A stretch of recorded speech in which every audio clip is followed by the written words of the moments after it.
नमस्कार, आप देख रहे हैं एनबी न्यूज। मैं आपके साथ रवि राजपूत। हमारे खास कार्यक्रम स्वर्णिम मध्य प्रदेश छत्तीसगढ़ में आप सभी का स्वागत है।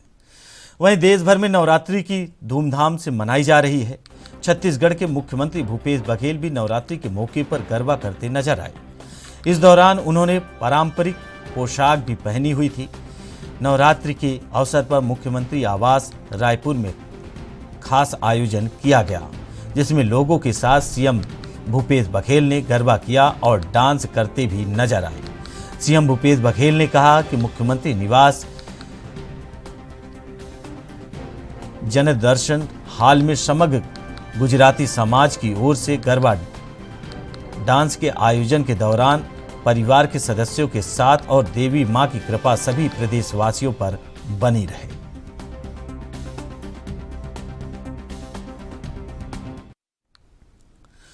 रायपुर में मुख्यमंत्री भूपेश बघेल 3 अक्टूबर यानी आज अपने निवास कार्यालय में आयोजित कार्यक्रम में बिलासपुर देवी केवट हवाई अड्डा, बिलासपुर से बिलासपुर इंदौर बिलासपुर विमान सेवा का वर्चुअली शुभारंभ करने जा रहे हैं। इस अवसर पर आयोजित कार्यक्रम की अध्यक्षता केंद्रीय नागरिक उड्डयन मंत्री ज्योतिरादित्य सिंधिया और छत्तीसगढ़ के राजस्व एवं आपदा प्रबंधन मंत्री और बिलासपुर के प्रभारी मंत्री जयसिंह अग्रवाल, मध्य प्रदेश शासन के जल संसाधन मंत्री तुलसी सिलावट कर रहे हैं। गौरतलब है कि राज्य शासन द्वारा 41 करोड़ रुपए की लागत से बिलासपुर एयरपोर्ट का विकास 3 स्विफ्ट एफआईआर श्रेणी में करके डीजीए से लाइसेंस प्राप्त किया गया है।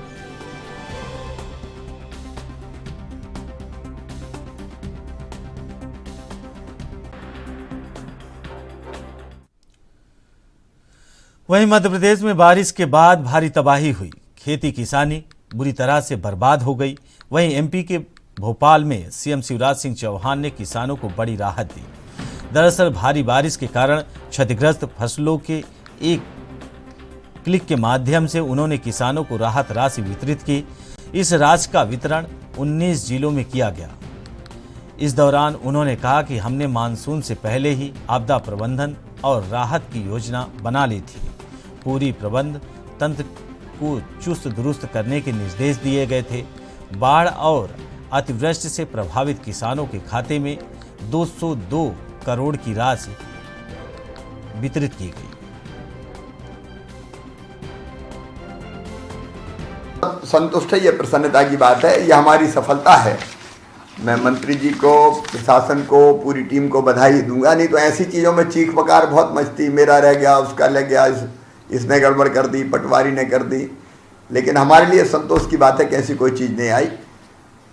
यहाँ सागर से भी जुड़े हुए मंत्री जी, प्रदीप जी, लेकिन अलग अलग जगह हमारे कई विधायक साथी मुझे बैठे हुए दिखाई दे रहे हैं। तो हमारे विधायक सभी साथीगण, क्योंकि 19 जिलों के सभी जनप्रतिनिधियाँ जुड़े हुए हैं, तो ऐसे एक एक का नाम शायद लाना संभव नहीं है। और इसलिए ऐसे मेरे सभी विधायक साथी, मंत्री भी जुड़े हुए हैं, प्रूराम जी वगैरह अलग अलग जगह। तो मंत्री साथीगण, हमारे किसान भाइयों और बहनों, सभी जनप्रतिनिधि, क्योंकि बाकी भी पंचायती राज के जनप्रतिनिधि भी दिखाई दे रहे हैं। मैंने प्रारंभ में ही नवरात्रि की शुभकामनाएं दी है। आज अष्टमी है और अष्टमी पूजा का हमारे यहाँ विशेष महत्व है।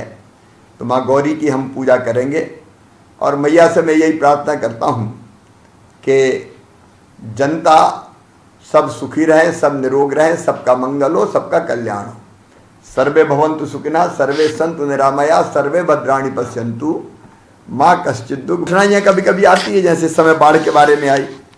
कुछ कठिनाइयाँ ऐसी होती है जो साल में कई वर्षों बाद आती, जैसे कोविड जैसी आई थी। लेकिन ये कठिनाई ऐसी है, बाढ़ की, अतिवृष्टि की, सूखे की, कि हर साल कहीं ना कहीं आती है।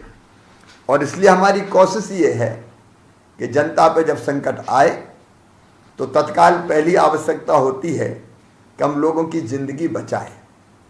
क्योंकि मैं हमेशा कहता हूँ, मध्य प्रदेश मेरा मंदिर है, उसमें रहने वाली जनता ही मेरी भगवान है और उस जनता का पुजारी शिवराज सिंह चौहान है। और जब मुख्यमंत्री है तो हम सभी हैं। क्योंकि सरकारी कर्मचारी अधिकारी भी जनता की सेवा के लिए ही है। और इसलिए हमने मानसून से पहले योजना बना ली थी कि भगवान ना करे कहीं बाढ़ आए।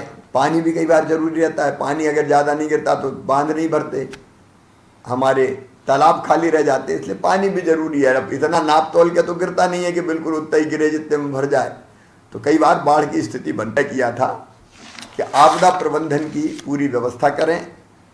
हमने पूरे प्रबंधन को, सरकारी जो हमारे कर्मचारी अधिकारी है, प्रबंधन तंत्र को चुस्त और दुरुस्त करके तैयार रहने के निर्देश दिए थे। और इसलिए जब संकट आया तो हम लोगों ने देखा, प्रशासन ने भी देर नहीं की, लेकिन मैं अपने जनप्रतिनिधियों को भी बहुत बधाई देना चाहूँगा। मंत्रीगण हो, विधायकगण हो, सांसदगण हो, संकट कहीं आया तो तत्काल पहुँच गए और तत्काल पहुँच कर उन्होंने राहत और बचाव कार्यों में भी मदद की और उनके कारण चिंता और बेहतर ढंग से हो सकी। और इसलिए आपने देखा होगा कि जहाँ ज़्यादा बाढ़ की स्थिति बनी, चाहे वोट से निकालना हो, एनडीआरएफ की टीम, एसडीआरएफ की टीम लगाना हो, वोट से निकालने के अलावा ज़रूरत पड़ी तो हमने सेना के हेलीकॉप्टर से बुला के रखे और अगर कोई फंस जाए और वोट से ना निकाल पाए तो कैसे हम लिफ्ट कर लें उनको, उसका भी हमने इंतजाम किया।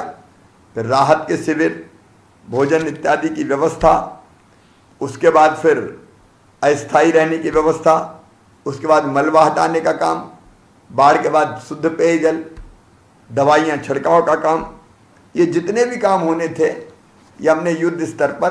संतोष इस बात का है कि 19 जिलों में अतिवृष्टि के कारण भारी दिक्कतें आई, लेकिन हमने कोशिश ये की कि किसी की जिंदगी ना जाए, जान ना जाए। अब कोई नादानी के कारण पानी में घुस गया, मोटरसाइकिल निकाल दी या गाड़ी निकाल दी, ऐसी घटना जरूर हुई कि जिसके कारण कोई नहीं बच पाया, बह गया।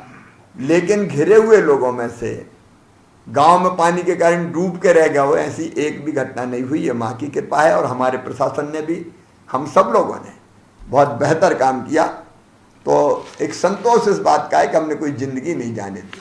अब 19 जिले हमारे विदिशा, सागर, गुना, रायसेन, दमोह, हरदा, मुरैना, आगरमालवा, बालाघाट, भोपाल, अशोकनगर, सीहोर, नर्मदापुरम, श्योपुर, छिंदवाड़ा, भिंड, राजगढ़, बैतूल और सिवनी, इन जिलों में नुकसान हुआ था जिसका हमने सर्वे किया। हमने सर्वे में भी पारदर्शिता रहे, क्योंकि ये शिकायतें बहुत आती थी कि पटवारी ने इसका लिखा, उसका नहीं लिखा। फिर ये भी आवाज़ आ जाती थी कि इससे पैसे ले लिए तो लिख दिया, उसका नहीं हुआ। और इसलिए हमने तय किया था कि 5 लोग, मतलब विभाग एक नहीं रहेगा, 3 विभागों की टीम जाएगी। और 3 विभागों में राजस्व विभाग भी था, कृषि विभाग भी था, और राजस्व था, कृषि था, और एक कौन सा था, पंचायत, ग्रामीण पंचायत और ग्रामीण विकास। तो 3 विभाग के लोग, फिर जनप्रतिनिधि भी साथ जाए। और जो सूची बने, हमने कोशिश की कि वो सूची पूरी की पूरी पंचायत भवन में चस्पा की जाए सर्वे की, ताकि किसी को आपत्ति हो तो आपत्ति देख के, आपत्ति कोई छूट गया है या गलत नाम जुड़ गया है तो जनता के बीच में से ही निकल के आ जाए। मेरे लिए संतोष का विषय है कि बहुत ऐसी शिकायतें नहीं आई और सर्वे ईमानदारी से हुआ है। आज हम उसी के हिसाब से, जैसे हमारे मंत्री जी ने, राजस्व मंत्री जी ने बताया, आज हम खातों में, दशहरे के पहले हमको लगा नवरात्रि में ही शुभ अवसर पर अगर ये पैसे मिल जाएंगे तो ठीक रहेगा। और इसलिए आज आपके खाते में 200 करोड़ रुपए से ज़्यादा की राशि इन 19 जिलों में हम डाल रहे हैं। सीधे डीबीटी का फ़ायदा ये होता है कि पैसा सीधे आपके खाते में पहुंचता है। आप वेरीफाई कर लीजिएगा, फॉलोअप कर लीजिएगा और जब ज़रूरत पड़े तो निकालिएगा। 202 करोड़ 64 लाख रुपए 1,91,755 किसानों के खाते में हम लोग डाल रहे हैं। इसके पहले ही हम पशु हानि पर, मकान हानि पर, घरेलू सामग्री पर और अलग अलग चीज़ों पर 43 करोड़ 87 लाख रुपया पहले हम खर्च कर चुके थे। तो ये जनता के साथ हर परिस्थिति में सरकार खड़ी है। भगवान ना करे कोई संकट कभी आए, लेकिन आ भी गया तो उससे निपटेंगे। हम काय के लिए, सरकार काय के लिए। इसलिए आपको ध्यान होगा उस समय मैंने कहा था चिंता मत करो, तकलीफ है, संकट है, लेकिन संकट के पार निकाल के ले जाएंगे। और इसलिए चाहे मकान का नुकसान हुआ, चाहे पशुओं का नुकसान हुआ, चाहे फसलों का नुकसान हुआ हो, हर एक में हमने राहत की राशि देने की व्यवस्था की है। आज आपके खाते में पैसा आया है। कार्यक्रम करके देने का फायदा ये होता है कि तत्काल पता चल जाता है कि अब खाते में राशि आ रही है, और आपसे बात भी हो जाती है तो एक आध चावल टटोल के देख लेते हैं कहीं कोई गड़बड़ तो नहीं है या गलत नाम जुड़ गया है, तो जनता के बीच में से ही निकल के आ जाए। मेरे लिए संतोष का विषय है कि बहुत ऐसी शिकायतें नहीं आई और सर्वे ईमानदारी से हुआ है। आज हम उसी के हिसाब से, जैसे हमारे मंत्री जी ने, राजस्व मंत्री जी ने बताया, आज हम खातों में दशहरे के पहले हमको लगा नवरात्रि में ही शुभ अवसर पर अगर ये पैसे मिल जाएंगे तो ठीक रहेगा, और इसलिए आज आपके खाते में 200 करोड़ रुपए से ज़्यादा की राशि इन 19 जिलों में हम डाल रहे हैं। सीधे डीबीटी का फ़ायदा ये होता है कि पैसा सीधे आपके खाते में पहुंचता है। आप वेरीफाई कर लीजिएगा, फॉलोअप कर लीजिएगा, और जब ज़रूरत पड़े तो निकालिएगा। 202 करोड़ 64 लाख रुपए 1,91,755 किसानों के खाते में हम लोग डाल रहे हैं। इसके पहले ही हम पशु हानि पर, मकान हानि पर, घरेलू सामग्री पर और अलग अलग चीज़ों पर 43 करोड़ 87 लाख रुपया पहले हम खर्च कर चुके थे। तो ये जनता के साथ हर परिस्थिति में सरकार खड़ी है। भगवान ना करे कोई संकट कभी आए, लेकिन आ भी गया तो उससे निपटेंगे। हम काय के लिए, सरकार काय के लिए। इसलिए आपको ध्यान होगा उस समय मैंने कहा था चिंता मत करो, तकलीफ है, संकट है, लेकिन संकट के पार निकाल के ले जाएंगे। और इसलिए चाहे मकान का नुकसान हुआ, चाहे पशुओं का नुकसान हुआ, चाहे फसलों का नुकसान हुआ हो, हर एक में हमने राहत की राशि देने की व्यवस्था की है। आज आपके खाते में पैसा आया है। कार्यक्रम करके देने का फायदा ये होता है कि तत्काल पता चल जाता है कि अब खाते में राशि आ रही है, और आपसे बात भी हो जाती है तो एक आध चावल टटोल के देख लेते हैं कहीं कोई गड़बड़ तो नहीं है। खिचड़ी का एक चावल ही काफ़ी है, और इसलिए 3 जगह मैंने बात भी की कि कोई गड़बड़ तो नहीं हुई। आप सबको एक बार फिर महाअष्टमी की बहुत बहुत शुभकामनाएं, दशहरे की भी एडवांस में शुभकामनाएं। दशहरे के बाद दिवाली आएगी, वो दीपावली भी आपके लिए शुभ हो। और एक जानकारी और दे रहा हूँ, उज्जैन में महाकाल महाराज के मंदिर के बाहर प्रांगण में श्री महाकाल लोक का निर्माण हुआ है, जब भगवान शिव की लीलाओं को अलग अलग ढंग से दिखाया गया है, दर्शित किया गया है। 11 अक्टूबर को प्रधानमंत्री श्रीमान नरेंद्र मोदी जी लोकार्पण करने आ रहे हैं। मेरा आग्रह है कि अपने अपने गाँव में शाम को 5 बजे 6 बजे लोकार्पण होगा। अपने मंदिर में आप भी दीपक जलाएं, साज सज्जा करें, भजन हो, पूजन हो, शंखनाद हो, घंटे घड़ियाल बजे, महाकाल महाराज आप पे कृपा की वर्षा करे। आपके यहाँ भी कार्यक्रम धूमधाम से होना चाहिए। 5 से 6 तक आप अपना कार्यक्रम करें, और 6 बजे सीधे प्रधानमंत्री जी जुड़ जाएंगे तो हम उस कार्यक्रम से सीधे जुड़ जाएं। मध्य प्रदेश के लिए बहुत गर्व, आनंद और प्रसन्नता का विषय है कि हम उन्हीं की कृपा से श्री महाकाल लोक का निर्माण कर पाए हैं। आप भी इस कार्यक्रम से जुड़ें। जो उज्जैन आ सके उज्जैन आए, नहीं तो आपके गांव में बैठ के इस कार्यक्रम को देखें। आपके साथ निर्वाचित जनप्रतिनिधि और बाकी सबके साथ साथ प्रशासन। वहीं राष्ट्रपिता महात्मा गांधी और पूर्व प्रधानमंत्री लाल बहादुर शास्त्री की जयंती पर Mahatma Gandhi rural development park का मुख्यमंत्री भूपेश बघेल ने कोंडागांव जिले के 10 ग्रामों में वर्चुअली शुभारंभ किया। पीसीसी अध्यक्ष मोहन मरकाम ने कहा कि महात्मा गांधी कहते थे कि भारत की आत्मा गांव में बसती है, और गांव का विकास होगा तो राज्य का होगा, और राज्यों का विकास होगा तो देश का विकास होगा। इसलिए महात्मा गांधी के सपनों को साकार करने के लिए कांग्रेस पार्टी और प्रदेश के मुख्यमंत्री भूपेश बघेल लगातार इस ओर कार्य कर रहे हैं, ताकि हर ग्रामीण क्षेत्रों में रहने वाले लोगों का आर्थिक विकास हो पाएगा। इस कड़ी में कोंडागांव जिले में 10 ग्राम पंचायतों में 10 करोड़ की लागत से Mahatma Gandhi rural industrial park का शुभारंभ किया गया।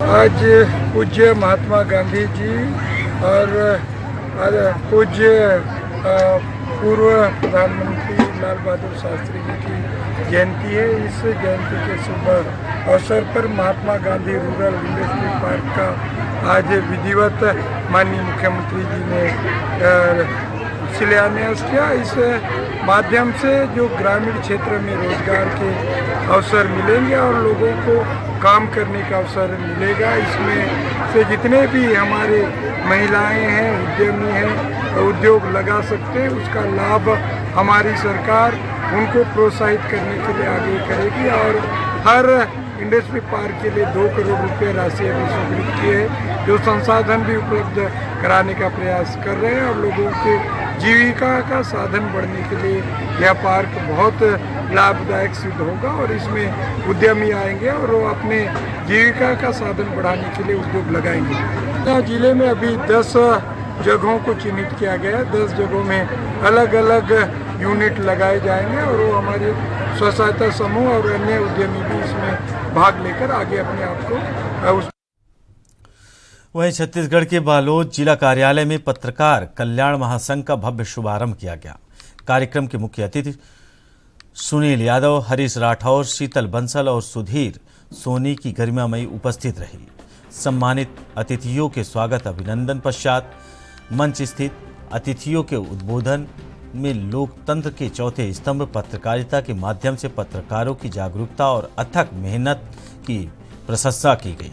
साथ ही शासन प्रशासन और आम जनता के बीच की महत्वपूर्ण कड़ी को बताया गया।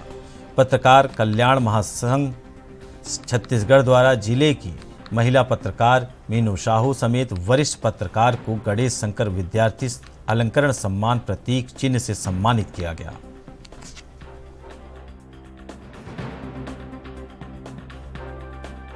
आज बालोद में जिला पत्रकार कल्याण महासंघ कार्यालय का शुभारंभ किया गया है। इस अवसर पर मैं सभी पत्रकार साथियों को बधाई देता हूं और बहुत बहुत शुभकामनाएं देता हूं। हमारे पत्रकार साथी समाज को का एक आईना होते हैं, आईना दिखाते हैं। जो समाज में व्याप्त जो कमियां कुरीतियां होती है उसको लोगों के सामने लाते हैं और उन जो कमियां हैं उसको दूर करने का प्रयास किया जाता है। तो निश्चित रूप से ये गांव-गांव तक जन तक जाकर वहाँ पे जो कुछ कमियां हैं उसको लोगों के सामने लाते हैं और प्रशासन को भी अवगत कराते हैं, जिससे उन लोगों की समस्याएं दूर होती है। छत्तीसगढ़ में खास करके देखा गया है कि विभिन्न संस्थाएं बन रही हैं। पत्रकार एकजुटता को लेकर के संगठन तो निर्माण किया जाता है। कल्याण शब्द को इसलिए इसमें जोड़ा है कि सारे पत्रकार, चाहे वो अलग संगठन से हो या किसी भी संगठन से, सारे एक मंच में आए और एक आवाज बुलंद करें। लगातार हमने एक प्रयास किया है कि पत्रकारों के सुरक्षा को लेकर के पत्रकार सुरक्षा कानून लागू की जाए, लेकिन इसके पूर्व भी ना तो भारतीय जनता पार्टी की सरकार ने इसे सुनी, ना ही वर्तमान की सरकार ने इसे सुनी है। घोषणा और वह बड़े बड़े दावे जरूर कर दिए जाते हैं, लेकिन पत्रकारों की सुरक्षा को लेकर के यहाँ क्या राज्य सरकार जो है कोई संज्ञान नहीं लेता। इसके लिए हम पत्रकारों को खेद है, लेकिन हम लगातार आज भी राज्य सरकार से अपनी आशा। वहीं छत्तीसगढ़ के कोंडागांव में श्री दुर्गा उत्सव समिति और बरसाना राय गरबा समिति ने विकास नगर स्टेडियम में गरबे का आयोजन किया गया, जिसमें कलेक्टर दीपक सोनी, पुलिस अधीक्षक दिव्यांग पटेल शाह परिवार पहुंचे, जहां लोगों का मन मोहने वाला प्रदर्शन किया गया। साथ ही मां दुर्गा की पूजा अर्चना जिले की सुख शांति की कामना के लिए की गई, जहां कलेक्टर और एसपी गरबे में झूमते नजर आए। गरबा का कार्यक्रम किया जा रहा है। यहाँ उपस्थित मेरे सहयोगी एसपी साहब, यहाँ उपस्थित मीडिया के साथीगण, यहाँ उपस्थित जिले के सभी सम्मानीय नागरिकगण, आप सबको नवरात्रि पर्व की बहुत बहुत शुभकामनाएं। माई दुर्गा जी का आशीर्वाद यूं ही पूरे कोंडागांव जिले के निवासियों पर, पूरे राज्य के निवासियों पर हमेशा बना रहे और आप लोग खुशहाल रहे, समृद्ध रहे, स्वस्थ रहे। मैं तो बेसिकली गुजरात से हूँ। मैंने एक्सपेक्ट नहीं किया था कि मुझे कोंडागांव में भी इतना अच्छा रास गरबा का माहौल मिलेगा। आप सभी का, खास करके आयोजक गण और जो हमारे नर्तक गण हैं, सभी मिलके इतना बढ़िया प्रयास करके इतना अच्छा माहौल में जो हो रहा है गरबा, मैं उसके लिए आप सभी को अभिवादन करना चाहता हूं और साथ ही मैं मां दुर्गा से प्रार्थना करना चाहता हूं कि हमारा कोंडागांव शहर। वहीं मध्य प्रदेश के जबलपुर में लंपी वायरस के संभावित मामले मिलने से जिला प्रशासन और पशु चिकित्सा विभाग अलर्ट मोड पर है, जिसको लेकर जिला प्रशासन और पशु चिकित्सा विभाग के द्वारा वैक्सीनेशन अभियान चलाया जाएगा। जबलपुर कलेक्टर इलैया राजा टी ने बताया कि जबलपुर में लंपी वायरस को लेकर रिंग वैक्सीनेशन अभियान चलाया जाएगा और वैक्सीन की डोज भी राज्य सरकार से मांगी गई है। जैसे ही वैक्सीन आएगी, वैक्सीनेशन अभियान और गति तेजी से कराया जाएगा, जिससे इस वायरस से पशुओं का बचाव हो सके। अभी स्थिति पूरी तरीके से नियंत्रित में है और पशु चिकित्सा विभाग पूरी निगरानी बनाए हुए है।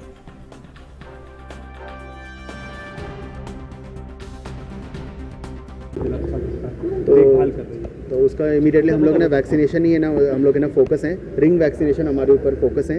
कितने भी फोकल एरिया मिल रही है उस एरिया को हम लोग रिंग वैक्सीनेशन के माध्यम से ना कवर कर रहे हैं। एडिशनल डोजेस के लिए भी हम लोग ने ऑर्डर कर दिए हैं। अभी थोड़ा सा है ना ठीक है, मतलब अभी ज़्यादा है ना और है ना एनिमल्स है ना सिम्टोमेटिक है ना नहीं मिल रही है लंपी स्किन डिसीज़ का, बट हम लोग है ना लगातार है ना मॉनिटरिंग कर रहे हैं। हमारी ना पूरी वेटनरी टीम है ना। वहीं शारदीय नवरात्रि पर मां दुर्गा के 9 रूपों की पूजा की गई। इसी कड़ी में धर्मनगरी जसपुर में मां की आराधना की गई, जहां 108 फीट लंबी चुनरी के साथ चुनरी यात्रा निकाली गई। नगर स्थित माता के मंदिर से चुनरी यात्रा निकाली गई। जस गीत पर झूमते भक्त यात्रा कर माता के मंदिर पहुंचे, जहां माता रानी को चुनरी अर्पित की गई। आपको बता दें कि चुनरी यात्रा में जसपुर विधायक विनय भगत जमकर थिरके और चुनरी यात्रा का खूब आनंद लिया।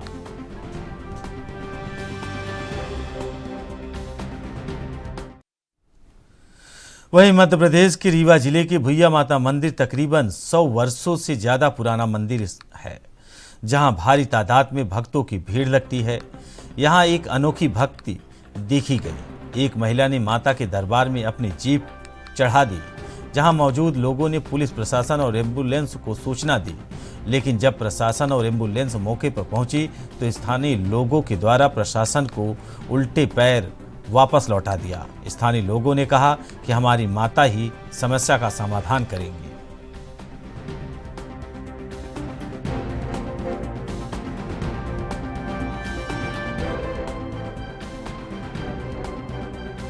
बंसल परिवार की महिला है,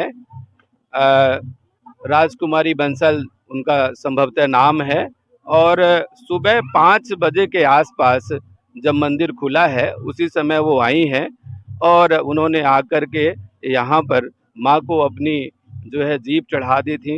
जब भक्तों का आना जाना हुआ, यहाँ पर लोग आए तो देखे कि उनके मुंह से खून का प्रवाह हो रहा था, ब्लड निकल रहा था।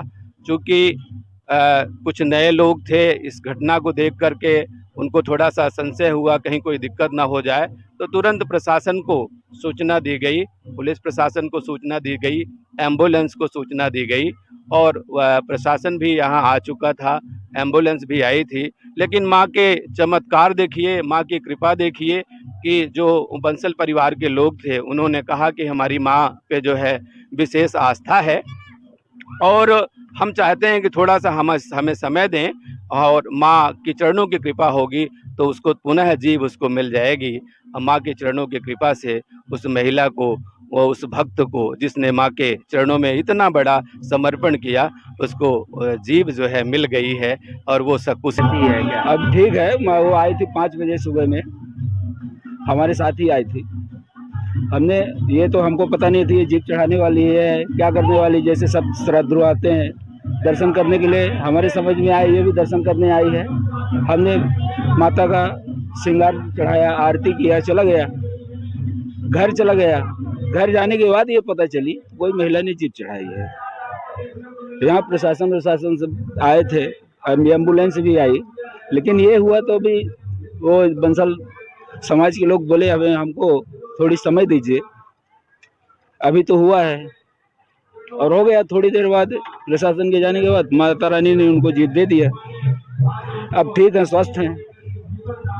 आप भी जाके दर्शन कर सकते हैं माँ का। इस तरह का मतलब हमेशा मतलब कई बार एक बार नहीं हुआ है, ये कई बार हुए हैं, हमेशा होता रहता है। जो भी भक्त आते हैं उनकी मनोकामना पूरी हो जाती है अगर सच्चे हृदय से, सच्चे मन से, मन सच्चा है, अजो मागन मांगा है। फिलहाल स्वर्णिम मध्य प्रदेश छत्तीसगढ़ में हमारे साथ इतना ही। बाकी खबरों से जुड़े रहने के लिए देखते रहिए AR न्यूज। नमस्कार।